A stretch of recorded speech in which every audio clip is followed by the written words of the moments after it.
আগের দিনের ক্লাসে মাটি সম্পর্কে জেনেছি, মাটি নিয়ে পড়েছি, মাটি আমাদের কি উপকার করে, আমরা পৃথিবীর উপরিভাগের যে মাটি তার মধ্যে আমরা ভাবছি। এবার আমরা পড়েছি যে মাটির মধ্যে অনেক কিছু মিশে থাকে, অর্থাৎ মাটির বিভিন্ন উপাদান, সেটা আমরা দেখবো আজকে পরীক্ষা করে যে মাটির মধ্যে কি কি মিশে থাকছে। আমরা একটা কাজ করব, একটা গ্লাস নেবো, গ্লাসের মধ্যে জল নেবো কিছুটা, আর বাইরে থেকে আমরা কিছুটা মাটি এনেছি। এবার একটা চামচ দিয়ে সেটাকে আমরা তুলে ফেলবো।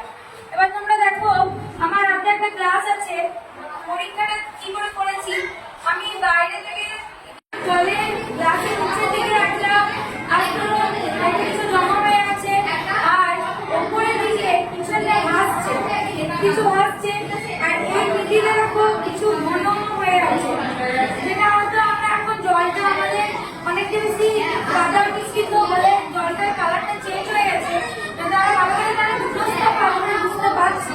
এবার আমরা এর থেকে কি বুঝলাম? এর থেকে বুঝলাম যে জলের নিচের দিকে যেটা, গ্লাসের নিচের দিকে যেটা জমা হয়ে আছে সেটা হচ্ছে কাদা, নুড়ি, কাপড়, এইগুলো। আর ওপরে কি ভাসছে? ওপরে ভাসছে গাছের যেটা পাতা হয়তো মাটিতে পড়েছিল সেটা মিশে গেছে, বা কোনো প্রাণীর দেহ যেটা অনেকদিন ধরে পড়ে আছে মিশে গেছে সেইটা ওপরে ভাসছে। তাহলে আমরা এই পরীক্ষা থেকে বুঝতে পারলাম যে মাটির মধ্যে কত রকমের উপাদান মিশে থাকছে, তাই তো? বুঝতে পারলাম কি কি মিশে থাকছে। কি কি মিশে থাকলো? কাদা। তাহলে মাটির বিভিন্ন উপাদান আমরা আজকে দেখলাম। আজকে আমরা কি শিখলাম?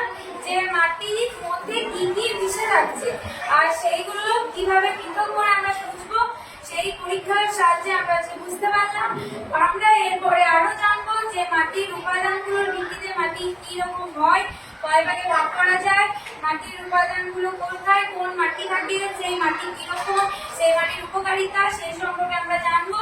আজকে আমরা উপাদান সম্পর্কে জানলাম। আজকে তাহলে এতটা পর্যন্তই থাকুক। সবাই ভালোভাবে পরীক্ষাটা করবে, দেখবে, ঘরে সবাই নিজে নিজে করবে, চেষ্টা করবে এবং পড়ে আসবে। পরের দিনে আমরা আরো বাকি কিছু জানবো।